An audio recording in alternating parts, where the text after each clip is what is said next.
Hey everyone, welcome to another video on the Blue Abroad YouTube channel. This one's different. This is something that has never been done before on the channel. I'm here at the football club. We had a closed session here, so we had a few of the mainstream media out here taking some footage. Gracious enough to be allowed to come here and take my own footage and give you guys a training report. It was a pretty light session, so just for some context, what we know is there was a big session on Monday, followed by a community camp yesterday. So the boys had a relatively light session, but I don't know, for me it looked pretty intense, and wasn't sure if we were going to get much match simulation, but certainly did get some match simulation. I will have a video out after this with just some raw highlights so you can take a look at what's happening. What I saw today was, I mean, the big one, Patrick Cripps, I saw him with knee strapping for the majority of the end of last season. Last year, I should say, in the training. So he didn't have strapping today. Now that might have just been a today thing and he might have strapping on tomorrow, but I don't know, there was something in that I definitely caught my eye. Jack Martin had some knee strapping. Matt Kennedy had some knee strapping. Both were on relatively light duties. From what I'm told here, it was pretty much just because of the nature of how the week was structured. Monday being the heavy session, yesterday being the community camp. So nothing too much to be worried about there.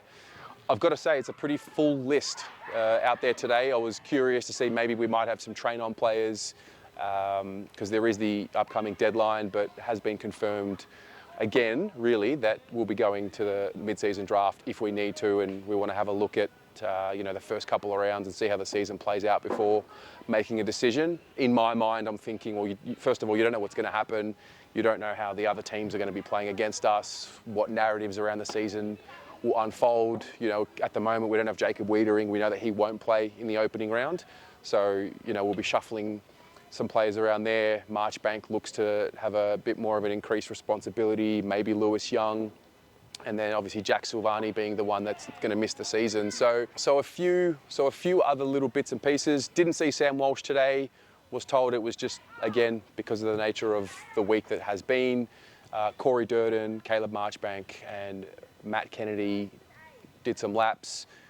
Corey Durden's not yet ready to be in full training with contact just yet, so he will do training when they don't have contact.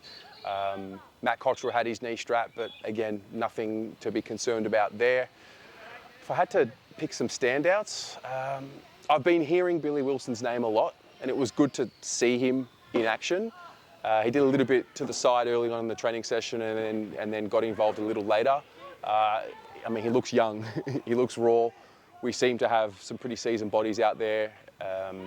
I did like the look of both Holland's boys.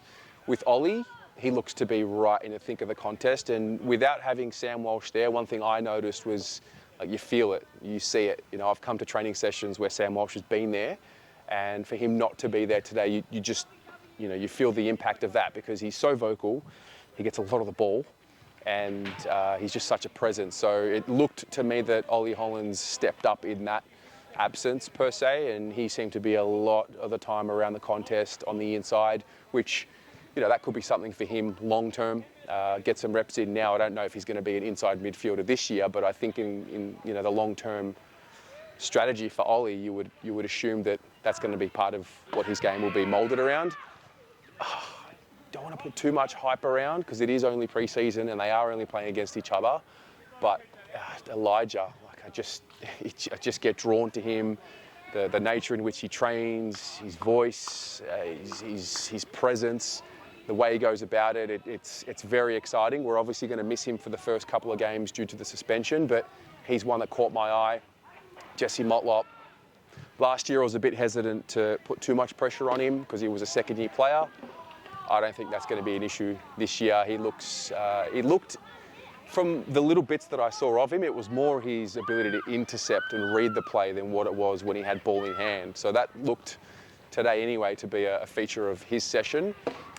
Orazio Fantasia, to be honest, I've been very much hesitant to even speak too much about him because it's more about, can he just get through session after session, month after month. Obviously they've had their break, they've come back.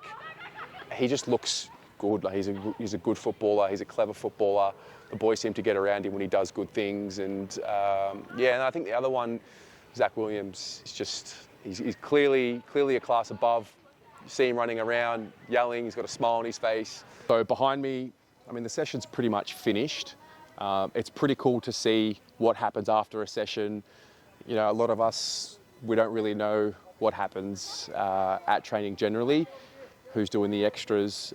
In the middle of the ground, stoppage drills with Murkov, Motlop, Cunningham, Hewitt, Ollie Hollins is there. You got Charlie taking shots on goal. So this is the part that is pretty cool to see. They're all kind of split up into different groups. I'm not sure if you can actually see that from this frame, but you got Harry, both Harrys, Harry Lemmy and Harry Mackay, taking shots on goal to this side of the ground. It's empty now. There are a few more taking shots there, and then in the middle of the ground there, you can see the stoppage work done. And I mean, nothing too crazy. It's just kind of cool to be able to see this. You know, a lot of us can get a little bit caught up in. I think Harry Mackay's a great example. You know, is he putting the work in? Well, like there he is right there, putting the work into his routine, all the little bits and pieces there, the fundamentals, the mechanics, and so yeah, it's good to be here.